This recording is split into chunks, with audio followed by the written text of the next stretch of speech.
যে কোনো ধরনের ইংরেজি ওয়ার্ড বাংলা করার জন্য প্রথমে আপনার গুগল ক্রোমে চলে যাবেন এবং সার্চ করবেন ট্রান্সলেট লিখে।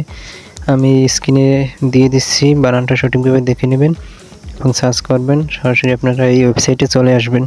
তো এখান থেকে আপনার উপরে আগে সিলেক্ট করে নেবেন আপনি কি বাংলা থেকে ইংলিশ করতে চাচ্ছেন নাকি ইংলিশ থেকে বাংলা করতে চাচ্ছেন।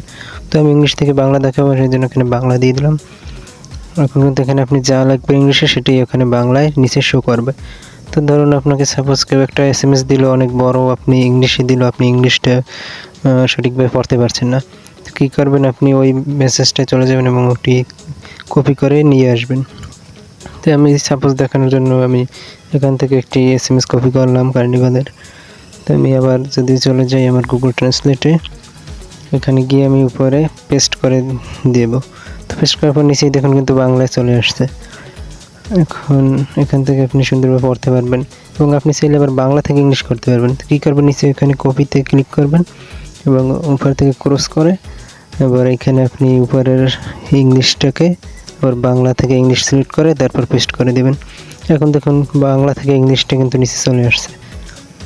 তো এভাবে কিন্তু আপনি চাইলে অনেক বড় যদি স্ক্রিনশট থাকে, ধরেন অনেক বড় SMS দিল আমার একসাথে সবগুলো দেখা লাগবে, তো এক্ষেত্রে আপনার তো সবগুলো আলাদা আলাদা কপি করা সম্ভব না। আপনি কী করবেন, একটি স্ক্রিনশট নিয়ে নেবেন, তারপর এখানে আসবেন, আবার আগের মতো বাংলাটা সিলেক্ট করবেন এবং ওই যে ক্যামেরার মতো একটা আইকন দেখতে পাচ্ছেন ওইখানে একটা ক্লিক করবেন। তারপর ক্লিক করার পর একটু ওয়েট করতে হবে, এখানে একটু ওয়েট করে নেবেন। তারপর আপনার গ্যালারি থেকে আপনার কাঙ্ক্ষিত পিকটি দিয়ে দেবেন।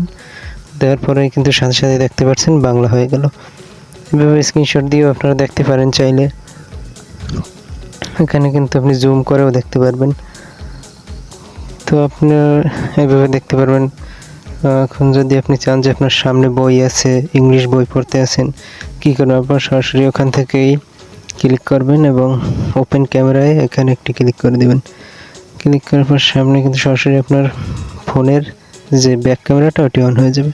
তো এখান থেকে বইয়ের যে অংশটুকু আপনি নিতে চান ওইটুকু এটি ক্লিক করবেন এবং আপনি কিন্তু জুম ইন আউট করে দেখতে পাচ্ছেন, সুন্দরভাবে পড়তে পারছেন। তো আবার যদি আপনি চান যে বাংলা বই থেকে আমি ইংলিশ করব, সেটাও করতে পারবেন। এখান থেকে আবার ইংলিশটা সিলেক্ট করে নেবেন, তারপর আপনি ক্যামেরা অন করবেন, এখান থেকে আবার আপনি বাংলা বইটি ধরবেন, এখানে ইংলিশ আকারে দেখতে পারবেন। এটিও জুম ইন জুম আউট করে দেখতে পারবেন খুব ইজিলিভাবে। আবার যদি আপনি চান যে আপনি ভয়েস দিয়ে কিছু একটা বলবেন, সেটা আপনি আপনার ইংলিশে হবে তাহলে দিতে পারেন। অ্যালাউতে দিয়ে এখানে ক্লিক করে দেবেন, তারপর আপনি যেটা বলবেন সেটাই কিন্তু নিচে ইংলিশে কিংবা বাংলায় করে দেখতে পারবেন। তো এই ছিল মূলত আজকের ভিডিও দেখে যদি আপনার একটু উপকার হয় তাহলে একটি লাইক করবেন এবং আরও এরকম কাজের ভিডিও পেতে চ্যানেলটি সাবস্ক্রাইব করে পাশেই থাকবেন। ধন্যবাদ।